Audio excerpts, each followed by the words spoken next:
Aaron, we want to sell our home, but we don't understand the process.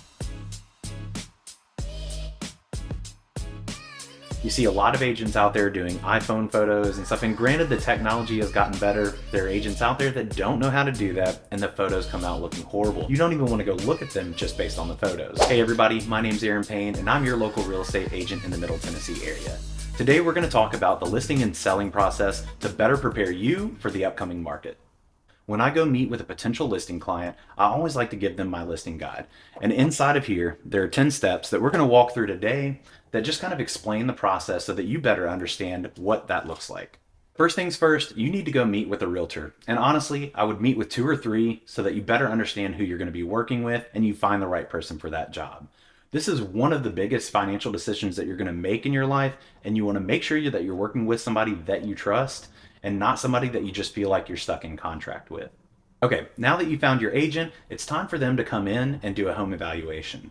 This home evaluation could also be called a comparative market analysis or a CMA, but it's the same thing. It's a snapshot of your property against other properties that have recently sold that are in similar style, similar size, that'll give you an idea of what the most marketable and best selling price is. Now, depending on the type of property, this could be a 3 to 6 month period. It could be within a mile. Sometimes we have to go further out, 2, 3, 5 miles. Sometimes we have to extend the period of time that we're looking at and go out a year or 2 years, depending on how close properties are and how often properties sell in that area. There are multiple ways of doing a comparative market analysis, so you'll want to discuss that more closely with your realtor. Now that you have your home evaluation, it's time to get the property prepared to go to market. This is where you're going to do a deep clean, declutter, and repair some stuff. This is going to make your home the most marketable as possible, the cleanest, and you want to make sure that when you're preparing for the photos and the showings that you're representing your property the best way that you can. This could also include pulling photos of yourself and your families off the walls, because when people come into your house, they want to feel at home, and it's very hard to feel at home when you have other people's family members around. Depending on the style of your home and the furniture that you've got, this could also be an opportunity for you to look into possibly staging the home to represent that better. All right, so the home's clean, everything's ready to go. Now it's time for your agent to bring in a professional photographer to get professional photos. You see a lot of agents out there doing iPhone photos and stuff, and granted the technology has gotten better, and I'm guilty of it. I've done it myself, and I've even marketed properties with that, but I know how to take photos. There are agents out there that don't know how to do that, and the photos come out looking horrible. You've seen the properties, you know what they look like. You don't even want to go look at them just based on the photos. So your agent should bring in a professional photographer, look at drone photos, look at video walkthrough, and a lot of agents now are doing the 360 tours. Having beautiful photos and videos that are visually appealing are going to attract more people. Now that your photos are done, it's time to move on to marketing the property. This is where your agent's going to add the property to the MLS and begin their marketing campaign. Generally from the MLS, that property gets syndicated out to multiple other property sites so that no matter what anybody's looking at, they're seeing the same thing visually and getting the same information.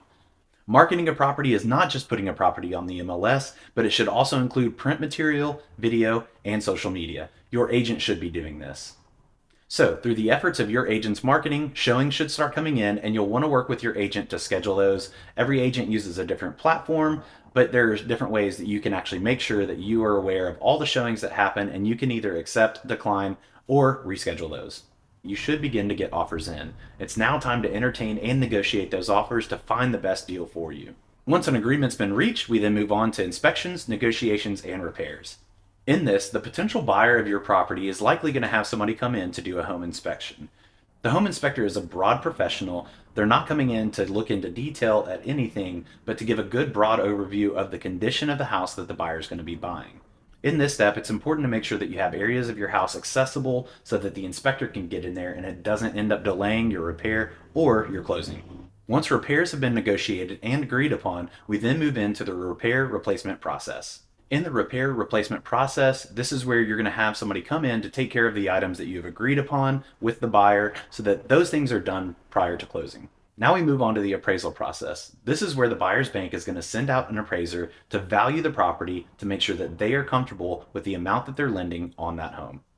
If the appraised value is supported, we move forward. If the appraised value is not supported, we then have to go back to negotiations to find a resolution for both the buyer and you. Hopefully you've been doing a little bit of this throughout the process, but it's time to start getting prepared to move. Start boxing things up, look into a moving company that can make it a little bit less painful for you, but get it done early. Don't wait. It won't be easy and it won't get done in a day. So, the last step here is to show up at the closing table, sign your paperwork, and celebrate your closing. You've now sold your home and you can move on to whatever is the next step in your life. Congratulations. If you do have any questions about the selling process, please don't hesitate to reach out. I'm always here to answer all of your questions. Thank you guys so much. Have a wonderful day and God bless.